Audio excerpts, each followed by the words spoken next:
Bienvenidas y bienvenidos a Vivas, Libres y Sin Miedo. Soy Yadira Aedo y el día de hoy vamos a hablar de lo que enfrentan las mujeres y niñas migrantes en nuestro país. Comenzamos. Hoy me levanto otro día siendo mujer.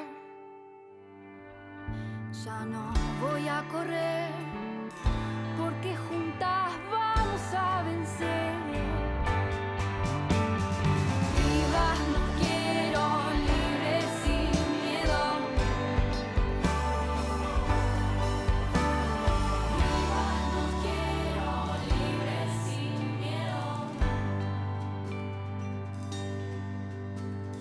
Vivas, no quiero, libres sin miedo.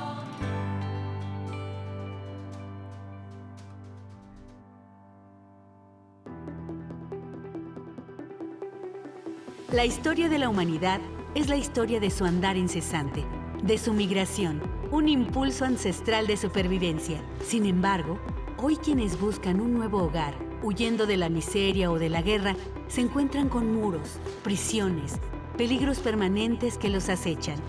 En ese éxodo, mujeres y niñas son las más vulnerables.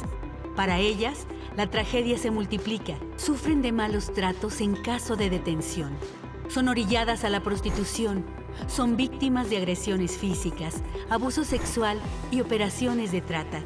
La violencia sexual es el primer flagelo que enfrentan. Es urgente generar políticas que atiendan sus necesidades y crear redes de apoyo que garanticen su bienestar y su derecho al libre tránsito.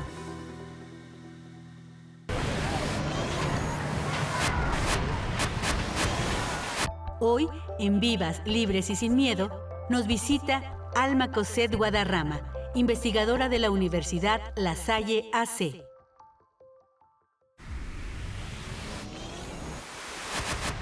Gracias, doctora Cosette, por estar aquí.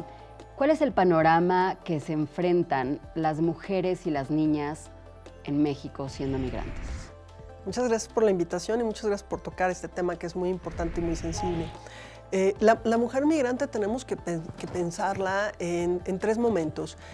Aquella mujer que se queda en el lugar de origen, la mujer que transita por estados como el nuestro, por ejemplo, y la mujer que llega al lugar de destino, que generalmente es Estados Unidos, Canadá. En este sentido, lo que ella enfrenta es diferente, pero con la misma gravedad. La mujer que se queda puede ser la esposa que queda al frente de la familia y entonces encuentra el reto de tomar las riendas, de imponerse a los hijos, etc. O bien la niña menor de edad, que puede ser una niña, un adolescente, que de igual manera queda mientras los padres migran, queda al frente de la familia o de alguna manera responsable de los hermanos por lo general. Y la mujer que va en tránsito buscando este sueño americano, buscando mejores condiciones de vida, de bienestar, que se enfrenta evidentemente a una violencia sexual, que ese es el principal desafío que tiene la primera violación más grave, que puede ser una cuestión de la propia violación, manoseo o bien el intercambio de favores sexuales por bienes, ya sea comida, ya sea techo. También la violencia psicológica cuando se convierte en objeto de trata porque si le paga a un pollero, a un traficante, esta figura jurídica puede transmutar en trata y entonces se convierte en una mujer explotada sexualmente o laboralmente, que son las dos figuras que tienen los mayores porcentajes en México, ¿no? La explotación laboral, la explotación sexual. Pero también, bueno, pues se enfrenta los riesgos de caer en manos del crimen organizado, que las utiliza para pasar droga, pasar armas, etcétera, para trabajar, realizar trabajo forzado, que es otro tipo de forma de trata de acuerdo a nuestra legislación. Y bueno. Estas mujeres deciden dejar su lugar de origen sabiendo que van a pasar por muchos peligros. Claro. ¿Qué es lo que las motiva para aventarse con ese desafío? Claro, hay varias causas de la migración de las mujeres. Fundamentalmente está la violencia de género. Hay que recordar que las nacionalidades de las mujeres principalmente o en su génesis fueron del Triángulo del Norte, es decir, Honduras, Guatemala, El Salvador, pero ahora tenemos una multiplicidad de nacionalidades, ¿no? Incluso extracontinentales, no solamente ya de Sudamérica, sino también de África, de Asia, ¿no? Es impresionante cómo se ha dado la migración en los últimos años. Y en este sentido, una de las razones principales por las que las mujeres migran tiene que ver con la violencia de género, ¿no? Esta violencia que ejerce ya sea el familiar, es decir, la pareja o el padre, ¿no? En este sistema machista en el que desafortunadamente vivimos, tiende a sufrir violencia de género en todas sus formas, psicológica, económica. De una ¿no? manera constante, ¿no? A diferencia que a lo mejor decir, bueno, ahí será un día, una vez y puedo seguir tal vez, como una esperanza. Claro. Sí, por supuesto, porque ve justamente el llegar al lugar de destino como una forma de liberarse y de alguna manera la migración logra un empoderamiento en la mujer porque ella va a decidir, por ejemplo, el trabajo, ella va a decidir el dinero, es decir, las remesas que envía y sobre todo cómo se van a ocupar estas remesas. Entonces, hay un aspecto positivo, por supuesto, que es este empoderamiento y esta decisión es lo que llamamos la feminización de la migración, en donde la mujer tiene este poder de decidir. Doctora Cosette, hagamos una pausa y vamos a ir a un corte. Y regresando, escucharemos más opiniones sobre este tema de mujeres y niñas migrantes en México. Estamos en Vivas, Libres y Sin Miedo. Regresamos.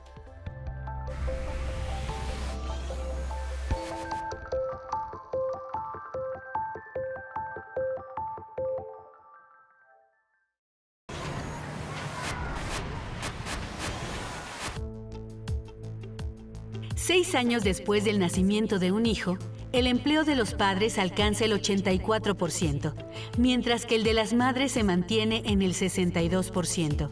Además, durante este periodo, el salario de las madres trabajadoras disminuye en un 24%. Estos datos evidencian cómo la maternidad afecta las condiciones laborales e ingreso de las mujeres. Vivas, libres y sin miedo. Hacemos una pausa y regresamos. Ya regresamos. Vivas, libres y sin miedo.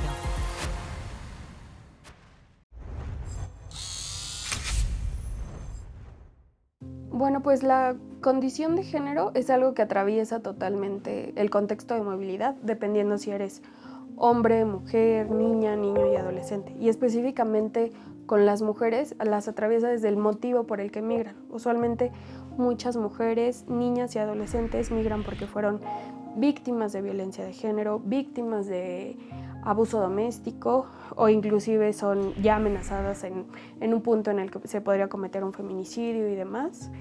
Y paralelamente, debido inclusive a las desigualdades estructurales que viven en sus países de origen, donde no pueden tener acceso al empleo, donde no pueden tener una facilidad de autonomía económica, es como algunos de los motivos por los que ellas migran, que es a veces muy distinto a por lo que un varón migra. Hace aproximadamente 20 años se viene hablando de una feminización de la migración. Es decir, en generaciones anteriores lo común era que el hombre de la casa, el padre, el hermano, el tío, salieran y migraran para buscar mejores opciones, para mandar dinero a la familia. Y entonces este era un modelo en el que eran los hombres los que migraban y las mujeres cuidando a la familia se quedaban en casa y esperándolos, ¿no? Pero ha sucedido un cambio a lo largo de los años y la migración también se ha feminizado. Quiere decir, casi la mitad de las caravanas migrantes ahora van integradas también por mujeres y por niños y niñas. Ellas ya no se quedan en casa a esperar y bueno, también creo que tenemos que pensar que los modelos de familia han cambiado. Nosotros hemos hecho una investigación sobre niñez, sobre adolescentes y jóvenes mujeres migrantes que están, digamos, como en el camino, en la ruta migratoria. En una ruta migratoria que viene desde Venezuela o que puede venir incluso desde África, ¿no? Y nosotros lo que hacemos es levantar información, ¿no? En diferentes puntos fronterizos, ¿no? de la región centroamericana, de este corredor, ¿no? El corredor centroamericano, que es el que por el que atraviesan prácticamente las adolescentes, las niñas, ¿no? A veces en contexto familiar, pero a veces también solas, ¿no? Una mujer que está recorriendo la ruta migrante o las rutas migrantes en México está recorriendo la ruta de las vulnerabilidades.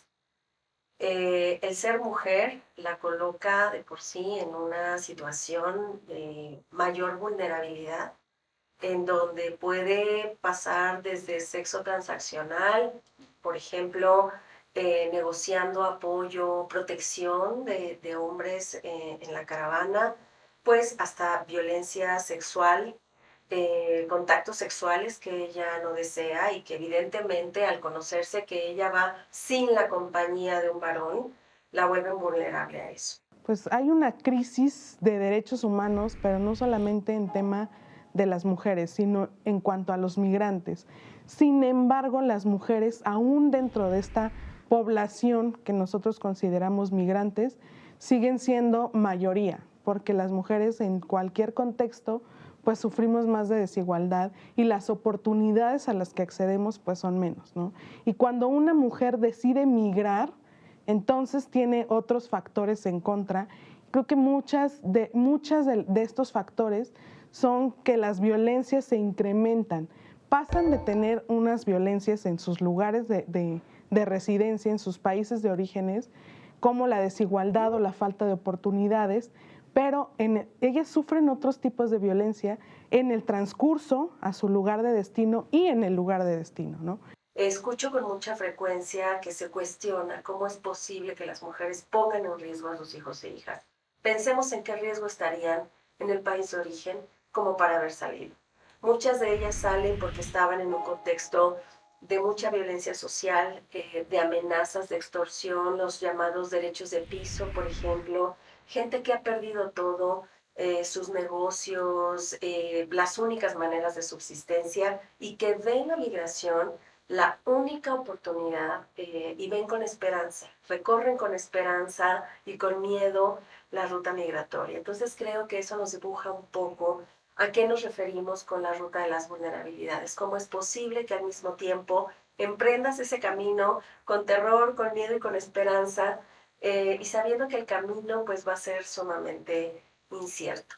Y ya en el tema del tránsito, las mujeres también el contexto en el que viven es distinto porque usualmente viven violencia sexual, ya sea por la persona que trafica con las poblaciones en contextos de movilidad, por las autoridades migratorias, por la propia población con la que ellas están conviviendo durante el tránsito migratorio. Ya en el lugar de residencia, pues primero por el estatus que ya tienen en ese lugar de destino, ¿no? Que es ilegal, principio. En segundo, pues todo el discurso de odio al que se enfrentan en esos países.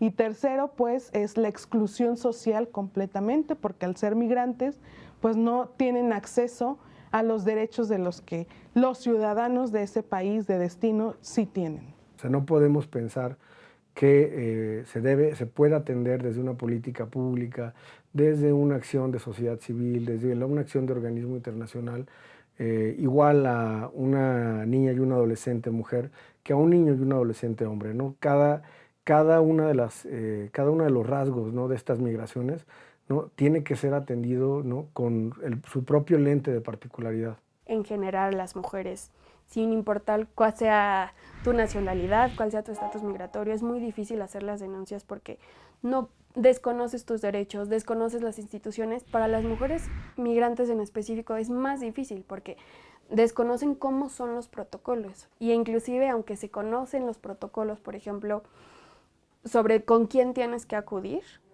las mismas instituciones trabajan a discrecionalidad. Entonces ese es uno de los principales problemas. Existe un miedo también a que si denuncian puedan llegar a ser deportadas, ¿no?, o retornadas a sus países de origen.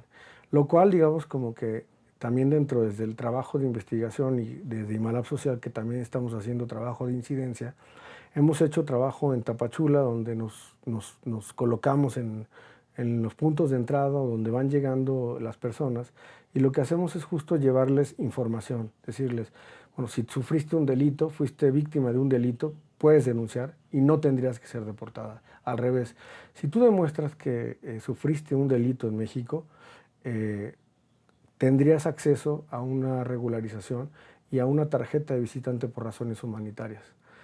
Pues la única forma de protegerlas, y creo que esa es una de las preocupaciones de este año justamente, que se discuten en las Naciones Unidas, porque se cumplen 30 años de esta declaración y plataforma de acción de Beijing, es que los estados son quienes deben garantizar estos derechos a las mujeres, aun cuando son migrantes, ¿no? Aun cuando no son tus ciudadanas o tu población, tú deberías garantizarles los derechos humanos a estas mujeres y a estas niñas.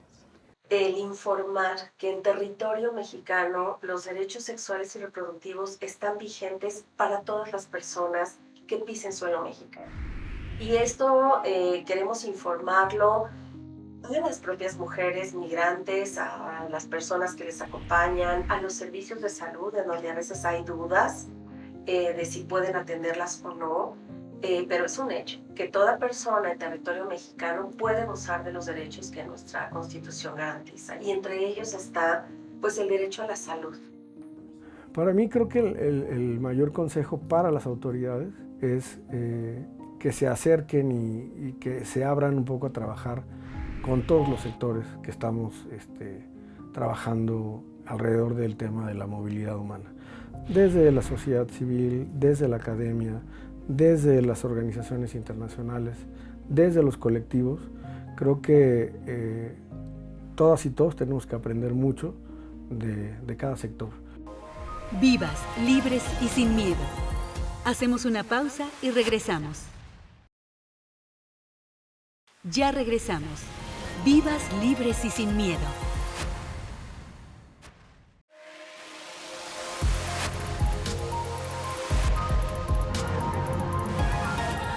Feminismo en la red. Basado en México, es un cortometraje sobre la violencia a la mujer, en el que nos narra la historia de Mariana, una adolescente mexicana que carga con varios conflictos en su entorno, víctima de abuso sexual y finalmente encontrada sin vida. ¿Qué estabas haciendo, ¿Por qué te tardabas tanto? ¿No que lleves calentado las tortillas, mujer? ¡Las tortillas están frías!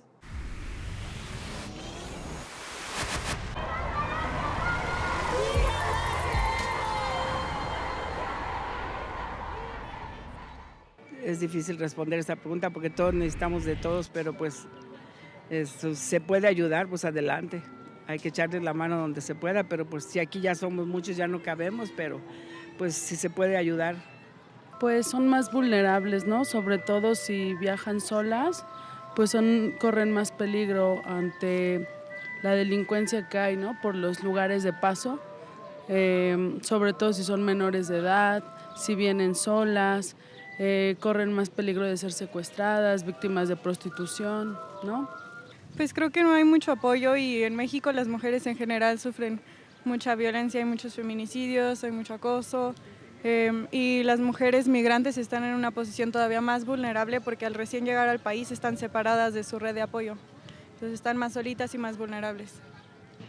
Pues es una situación bastante complicada debido a los peligros que enfrentan pues en todo el camino, ¿no? Hasta el destino donde quieran llegar, o incluso las paradas que van haciendo, ¿no? Porque pues el camino es largo y hay varias paradas donde pueden sufrir violencias de muchos tipos, pero sobre todo violencia sexual. Nos enfrentamos a violencia, inseguridad, no encontrar empleo en México, y a veces la lengua, ellos hablan diferentes idiomas y nosotros no podemos entenderlos. El problema es que no estamos acostumbrados en México, ¿no? Porque nosotros somos los migrantes para otros países. Entonces, cuando ahora el fenómeno se invierte un poco y vemos que mucha gente pasa por México o incluso se queda en México, a muchos no les gusta esta situación. El problema es que se nos olvida que todos estamos buscando una mejor vida, ¿no? Para nosotros y para nuestros hijos. Como sociedad y como mujeres tendríamos que unirnos para poderlas apoyar generar un poco más de empleo, creer en esas mujeres y creer que realmente son un buen ingreso para nuestro país, pero económicamente, y hacerlas activamente laborales y darles también un poco de educación en las escuelas. Ya regresamos y doctora Cosette, me gustaría que ahora nos cuentes los derechos que tienen estas migrantes, porque viven realidades muy crudas, pero ¿cuáles son sus derechos? Bueno, los derechos de las migrantes, independientemente si estamos hablando de mexicanas migrantes o de extranjeras migrantes, de niñas o de mujeres trans, son los mismos que marca la Constitución. En su artículo primero justamente habla del reconocimiento de derechos humanos, y estos derechos humanos están consagrados en tratados internacionales que México ha firmado, ratificado e interiorizado. ¿Cómo qué derechos? Por ejemplo, el derecho a la vida, el derecho a una vida libre de violencia, el derecho a la no discriminación, el derecho a la igualdad, el derecho a un trabajo honesto, en un trabajo bien remunerado, el derecho a la seguridad social, en fin, lo que marca tratados como la Convención Belén do Pará, como la CEDAW, por ejemplo, que están dentro de nuestra Constitución y que corresponden a las mujeres independientemente de la edad, independientemente de la nacionalidad o del estatus, incluso del estatus migratorio, esto es, si es una mujer extranjera con una situación regular o con una situación irregular, eso es independiente al reconocimiento de esos derechos. ¿Y cuáles son las garantías para que se puedan cumplir sus derechos? Incluso también me gustaría preguntarte sobre las redes de apoyo que puedan tener estas mujeres. Claro, es bien interesante porque respecto a estos mecanismos de protección, bueno, igual están marcados en la Constitución, existen varios y tanto mecanismos como instituciones que las protegen.